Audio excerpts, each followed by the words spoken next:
Bonjour à tous et merci de me retrouver aujourd'hui pour cette nouvelle vidéo sur le pastel gras. Je réponds aujourd'hui à une demande sur les différents commentaires de personnes qui voulaient approfondir un petit peu plus les différentes techniques avec le pastel gras, donc on va voir tout de suite ça dans la nouvelle vidéo. Tout d'abord, merci aux nouveaux abonnés, merci de nous rejoindre sur cette chaîne. Merci également à tous les autres pour tous vos likes, pour tous vos commentaires. Je tiens assez compte de vos commentaires, vous devez vous en rendre compte. Alors par contre, une petite dédicace tout de suite pour Amina. Je suis désolée Amina, c'est encore pas aujourd'hui une vidéo sur le portrait, ça va venir. Là je réponds à plus de commentaires, j'ai juste une réflexion sur le portrait, donc ça viendra, j'ai d'autres choses à faire, mais ne t'inquiète pas, c'est des choses que j'exploiterai et ça viendra. Voilà, et puis sinon, qu'est-ce que je voulais vous dire? J'ai un petit pense-bête là, parce que parfois j'oublie. Non, bah écoutez, c'est tout, donc voilà, ça c'est ma spontanéité, on est dans le direct, c'est pas grave. On va tout de suite passer à l'exploitation du pastel gras. À tout de suite. Pour le matériel, alors je vais vous présenter donc différentes sortes de pastels. On va travailler sur différents supports. Tout d'abord, un papier un petit peu toilé, peu importe, ou un papier canson, n'importe quel papier pour tout ce qui est pastel gras et pastel sec fera l'affaire. Donc je vais vous présenter une certaine manière de faire avec les pastels gras et de l'essence de térébenthine. Je vais vous montrer comment est-ce qu'on peut exploiter le pastel gras avec un pinceau. Et puis, on va essayer aussi de travailler, je vais vous montrer comment est-ce que le pastel gras peut être aussi utilisé sur un papier qui est type velours. Alors, ce sont des papiers qui sont faits pour le pastel sec et le pastel gras. Le toucher est très velours, ça fait un côté très sympa. Je vais vous montrer, voilà, je vais vous montrer. Alors, tout d'abord, en pastel gras, eh bien, il y a vraiment différentes qualités. Là, vous allez tout de suite voir dans l'application, il faut privilégier vraiment des pastels de très bonne qualité. C'est comme pour le pastel sec, de très bonne qualité. Il faut que vous ayez toujours une texture très crémeuse sous le doigt, très souple, pour que ce soit que du plaisir. Parce que sinon, ça peut être vite, le résultat, on peut être très déçu, et puis on peut trouver la technique très rébarbative. Donc, voilà par exemple une qualité qui est plus que moyenne. Je vais juste vous montrer celle-ci, parce que c'est celle que j'avais à l'atelier, que j'utilisais aussi avec des enfants, puis que je voulais montrer aussi à certains élèves. Et puis une qualité extra, qui va nous permettre de faire de plus jolies choses. Tout simplement déjà dans l'application. Donc vous savez, j'ai déjà fait une vidéo avec une initiation sur le pastel gras et le pastel sec. Donc le pastel gras, comme je vous le rappelle, donc c'est avec un pigment qui est gras. Quand vous l'avez sur le doigt, ça dépose pas de la poudre, puisque c'est une espèce de cire qui est à l'intérieur avec un liant. Et quand vous l'appliquez, ça donne quelque chose qui est complètement différent. Vous n'avez pas de poudre comme le pastel sec. Donc aujourd'hui, c'est vraiment le pastel gras. On peut l'utiliser comme les autres pastels, ça se présente en bâtonnet, comme ça, en demi-bâtonnet ou en grand bâtonnet, voilà, tout simplement. Et donc vous pouvez l'utiliser sur l'arête, comme ça. Vous pouvez l'utiliser de cette manière-là également, il n'y a aucun souci. Ça se superpose. Alors là, je vous montre cette qualité-là, par exemple, pour que vous voyez un petit peu ce que c'est. Donc là, on a une qualité qui est complètement différente. Là aussi, par exemple, on va faire ça. Ça se superpose, comme je vous disais. Voilà. Et donc, je vous présente l'autre qualité. Donc, toujours pareil. Donc, alors là, c'est complètement différent. Vous voyez, on a un aspect vraiment crémeux. Ça ne fait pas de bruit quand je le dépose. C'est tellement tendre. Déjà c'est attaqué, mais ça permet vraiment d'être que dans le plaisir. Ça se superpose de la même manière. Là, on n'a plus qu'envie, c'est de se taire. C'est pas du tout le même aspect que ça. On est vraiment dans la qualité. On peut travailler le mélange avec le doigt, il n'y a pas de souci. Là, je suis vraiment obligée d'y aller. C'est complètement différent. Je ne sais pas si vous entendez, on est vraiment avec quelque chose, c'est pas la même qualité. C'était juste là vraiment pour vous montrer qu'il faut privilégier de la qualité. Alors ça, je crois que vous avez compris. Je ne donne pas de marque parce que je ne suis pas payée pour ça. Donc, tant que je ne suis pas payée pour ça, je ne donnerai pas de marque. Vous savez simplement que vous avez besoin de qualité dans vos outils. Alors, par quoi on va commencer? Eh bien, je vais commencer par l'utilisation des pastels gras avec l'essence de térébenthine. Donc pour ça, je vais reprendre un papier, hein, tout simple. Voilà. Qui soit un petit peu quand même rigide. Hein. Prenez pas une feuille de papier machine. Et je vais vous montrer aussi cette utilisation. Ça, donc ça s'appelle un blender. Un blender ou un feutre pinceau avec recharge. On en trouve partout. Je vous montre. Voilà. À l'intérieur, on peut mettre de l'eau, on peut mettre de l'encre et on peut mettre de l'alcool, des essences de térébenthine et tout. Donc moi, c'est ce que j'ai fait. Je l'ai rempli avec de l'essence de térébenthine. Et le bout, c'est simplement un pinceau. Voilà. Ça permet de faire des choses peut-être un petit peu plus fines, je vais tout de suite vous montrer. Et sinon, je me suis préparé mon pot avec de l'essence de térébenthine et je vais avoir mes pinceaux. Alors, moi, j'ai toute une gamme là de couleurs dans les jaunes, orangés, dans les rosés, voilà. Il y a tout type de format aussi, vous voyez ce format, c'est toujours de la super qualité, ça, hein, donc c'est extrêmement tendre, si j'appuie dessus, vous voyez, j'en dépose sur mon doigt, tellement la cire est tendre, hein, c'est extraordinaire ça. Donc c'est des gros pavés, hein, ça permet de faire des choses très larges quand on a besoin de mettre du blanc par-dessus. Alors, simplement pour vous montrer, tiens, je vais partir, alors, avec le blanc. Imaginons que je fasse comme un coucher de soleil, voilà, je vais faire ma ligne, simplement ma ligne avec du blanc. Comme on dit sur un coucher de soleil, on a pas mal de lumière, donc j'en dépose pas mal, voilà. Et ensuite, je vais interagir avec mes jaunes. Donc, par exemple, je peux me mettre un petit peu par là, voilà, je vais me mettre tout autour du soleil.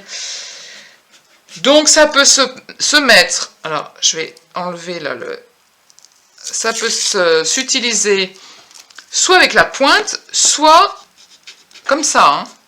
Là on est vraiment sur, voilà. Et là vraiment je dépose de la matière. Hein. Je vais prendre ça aussi, un petit peu de rosé. Voilà.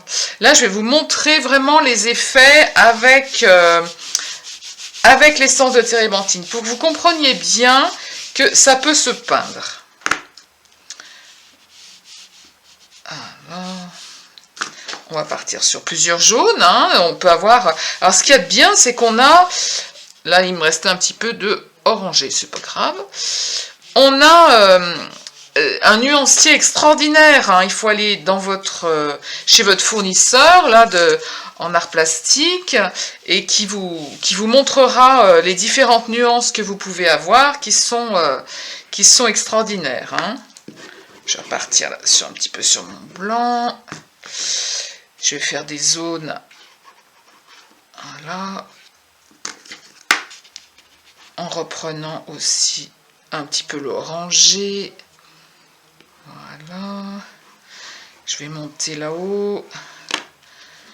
Je vais travailler comme ça. Avec le jaune aussi. Donc ça se superpose. Hein. Voyez.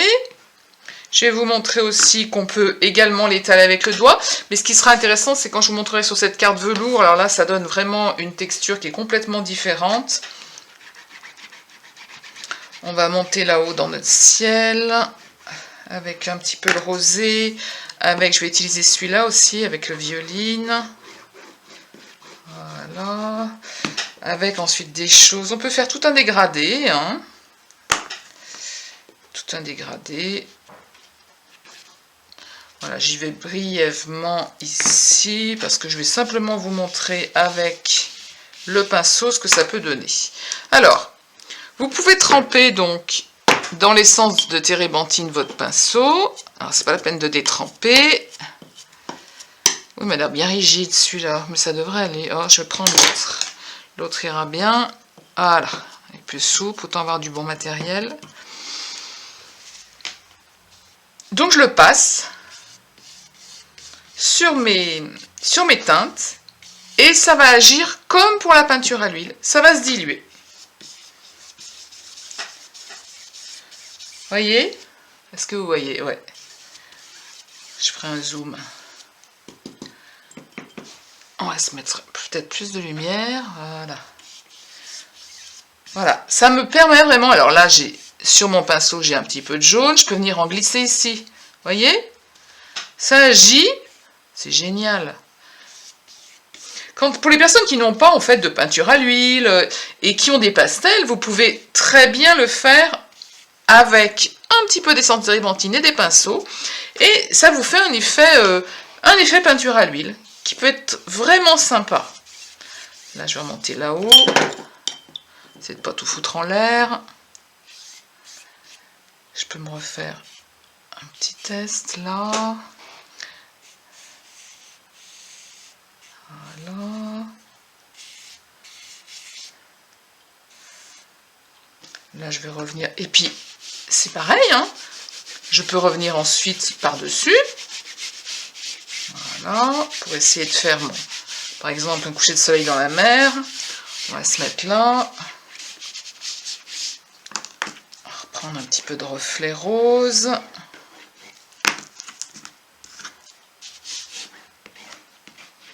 Petit peu de reflet rose. Avec un petit peu de blanc. Avec aussi des ombres. Et vous pouvez repasser avec l'essence de térébenthine. Si vous voulez vous dégager de la couleur initiale que vous avez mis, vous nettoyez bien votre pinceau dans l'essence de térébenthine. Hein.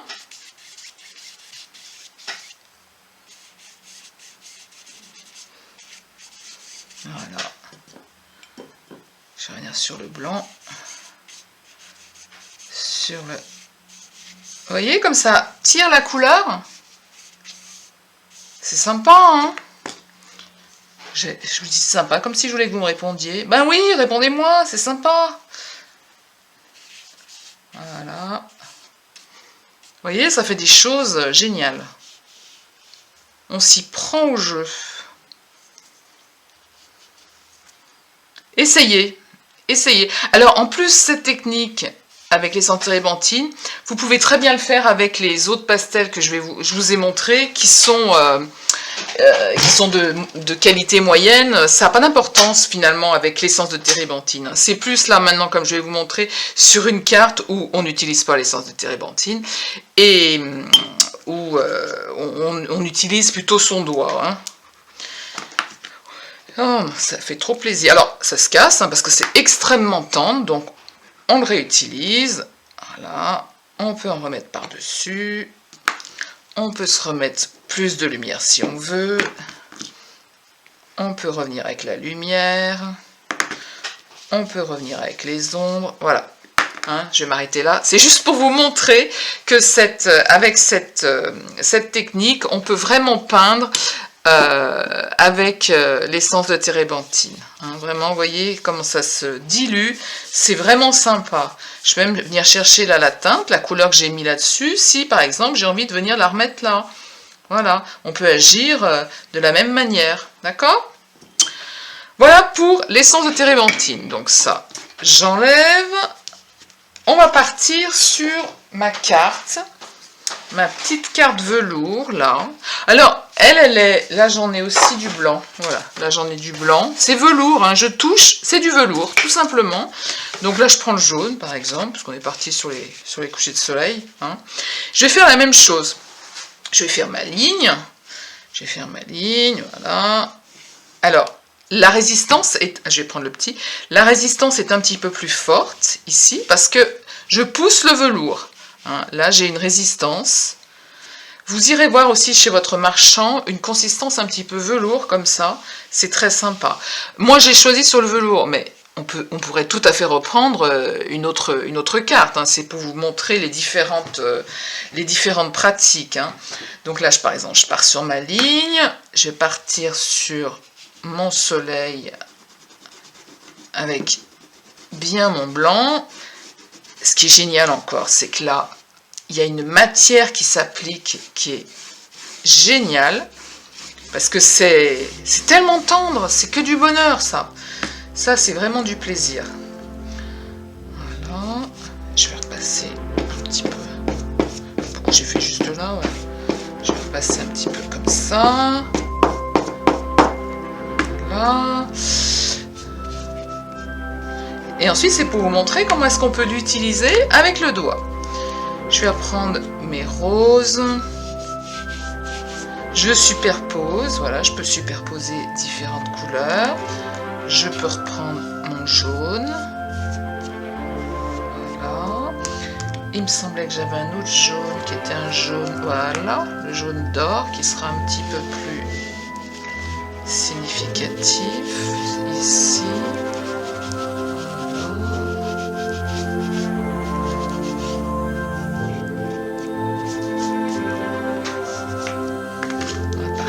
Ensuite, comme ça, superposer les teintes, hein, comme si j'imaginais que j'étais devant un coucher de soleil.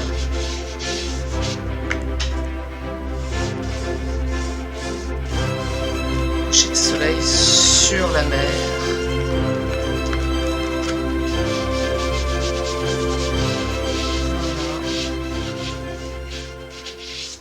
On repart sur mon orangé. L'orangé, là, je vais le faire venir ici. Le jaune aussi. Alors, je vais y aller un petit peu plus rapidement pour ensuite vous montrer comment est-ce qu'on peut ensuite le fondre. Donc l'intérêt quand on dessine comme ça, il faut d'abord poser toutes les teintes. Vraiment, vous posez toutes vos teintes avant d'estomper. Pourquoi? Parce que très vite, vous allez saturer le papier. C'est-à-dire que vous allez déposer une couche de film, hein, une couche de cire, hein, tout simplement. Donc cette couche de cire, eh ben, vous ne pourrez pas réintervenir dessus. Vous ne pourrez pas réintervenir dessus si vous vous dites « Oh mais attends, non, c'est pas la bonne couleur ». Vous allez avoir beaucoup plus de mal à réintervenir, d'accord? Parce que vous allez partir dans... ensuite, vous allez, avec votre doigt, on va le faire, hein, vous allez saturer le papier, ce qui est normal, de manière à avoir la bonne couche. Hein.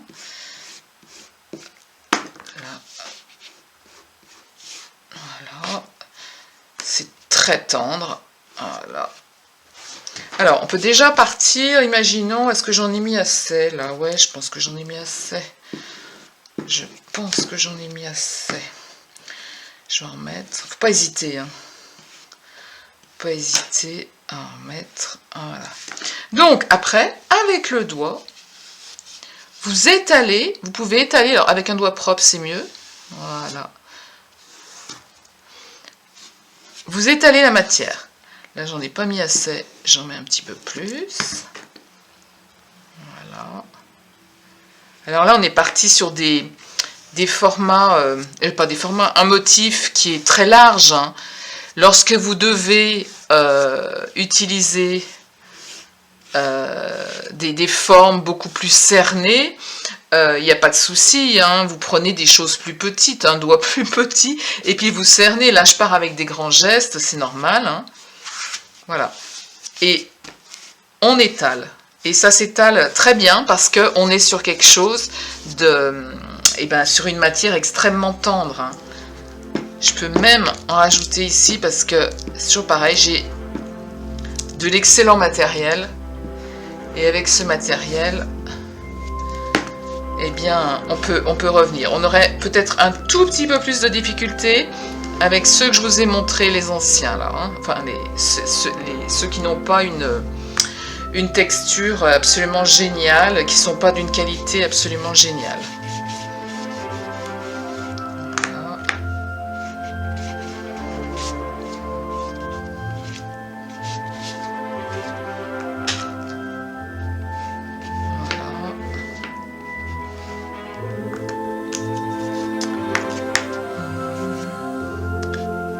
Ça apaise, ça fait du bien. Je vous oublie. Je vous oublie. Non, faut pas vous oublier. Donc là, je reviens aussi. Tac. Voilà.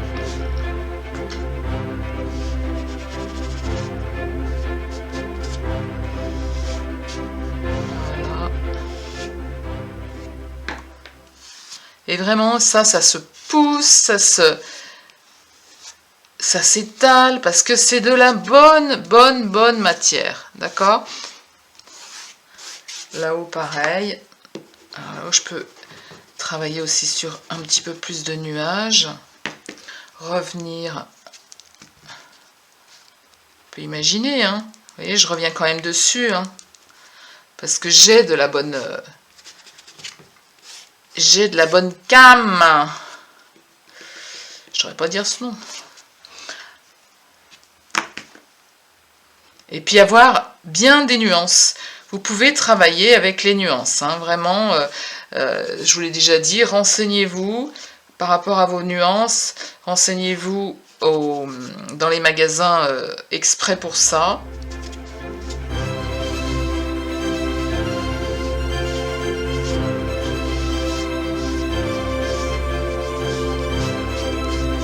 D'accord?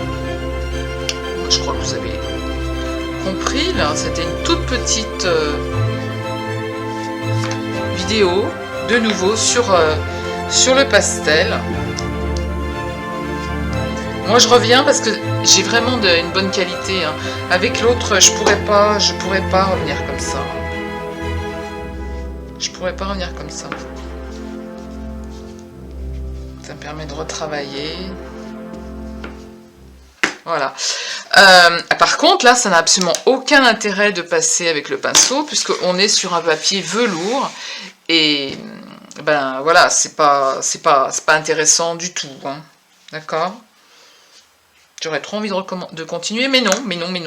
C'est juste pour vous donner un petit aperçu de ce qui peut être fait et qui peut être très sympa avec le pastel sec, parce qu'encore une fois, avec le pastel gras, mais qu'est-ce qu'elle raconte? Avec le pastel gras, parce que quand on a de la qualité, on a vraiment la cire là, qui se modèle, mais comme de l'argile, hein. C'est vraiment de la qualité supérieure et qui permet de faire des super trucs, hein.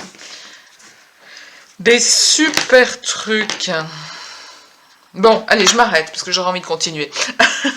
Voilà, c'était juste pour vous faire un tout petit aperçu vidéo sur les différentes qualités de pastel gras, et surtout, eh bien, la différence, hein, entre utiliser Ah mais je vous ai pas montré avec le blender, avec...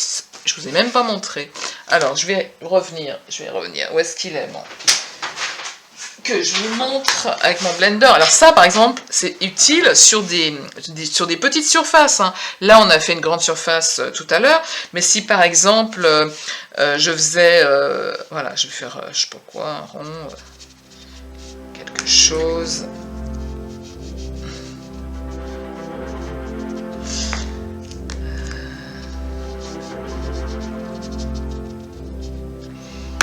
On imagine personnage.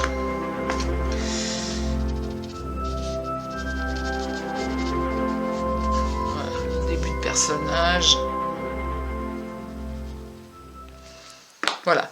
Et alors, voilà, on a quelque chose qui est assez petit. Donc, je prends ma réserve d'eau. Là, j'ai alors ma qualité. Là, il me restait de la couleur. Donc, voilà, je l'enlève, hein. Et puis, ben voilà. Je peux vraiment utiliser ce petit pinceau pour des tout petits espaces. Alors ça me permet, ben tiens, je vais lui faire un petit nez à ce monsieur, voilà. Je pourrais lui faire des cheveux un petit peu plus longs, qui volent au vent. Voilà, pour les cheveux un petit peu plus longs. Ça me permet aussi de faire des dégradés. Je peux revenir ensuite dessus, hein. Mon chapeau.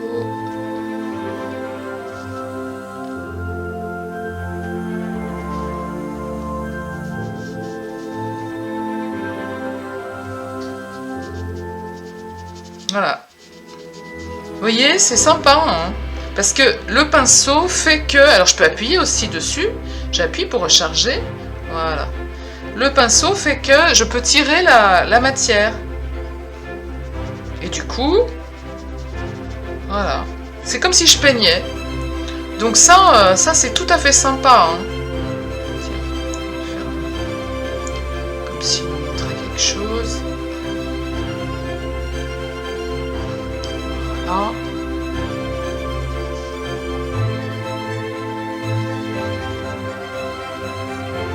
Faire une petite moustache. Vous avez vu? Sympa, hein? Justement, il est en train de montrer le coucher de soleil là-haut. Voilà. Et elle ne s'arrête pas, parce qu'elle n'a pas envie de s'arrêter. J'adore vous montrer ça. Bon, j'espère que ça vous aura plu. Ça, je pense que ça peut vous amuser, parce que ça, c'est sympa. Hein. Donc, vous avez vu, au niveau du matériel, une boîte de pastel gras, du papier et ces feutres pinceaux, alors c'est pas des feutres, hein, des réserves de pinceaux, ça s'appelle aussi blender, qui se dévisse, dans lequel vous mettez votre essence de térébenthine et vous avez un petit pinceau et donc ça vous permet de travailler tout ce que vous voulez, hein, d'écrire, voilà, je signe, hein, on peut écrire, hein, d'accord, et puis ça se nettoie, hein, ça se nettoie de la même façon, hein, dans l'essence de térébenthine, je le trempe, hein, pour bien nettoyer ma plume, enfin mes poils, voilà, et j'ai des poils qui sont là, nickel. Voilà, mais écoutez, j'espère que cette séance vous aura plu, et je vous dis bonne découverte avec le pastel gras, et à bientôt pour une autre vidéo.